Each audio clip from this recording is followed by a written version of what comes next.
నువ్వు ఏ బలహీనతలో ఉన్నావు? వ్యసనాల బలహీనతలో ఉన్నావా? రోగ బలహీనతలో ఉన్నావా?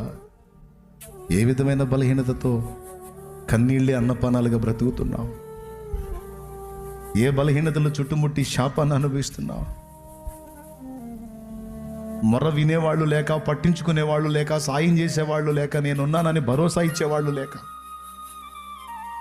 వీళ్ళెవరూ లేకపోగా నిన్ను ఎగతాళి చేసేవాళ్ళు, హేళన చేసేవాళ్ళు, తృణీకరించేవాళ్ళు, నీ నోరు మూయించడానికి ప్రయత్నించే వాళ్ళ చేత నలుగుతున్నా.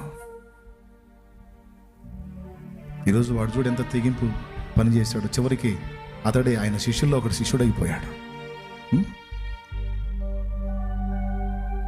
బంధకాల్లోంచి బయట పడాలన్న ఆశ నీకుంటే దాటిపోనీయకూడదు, ఆయన్నే దాటిపోనీయకూడదు.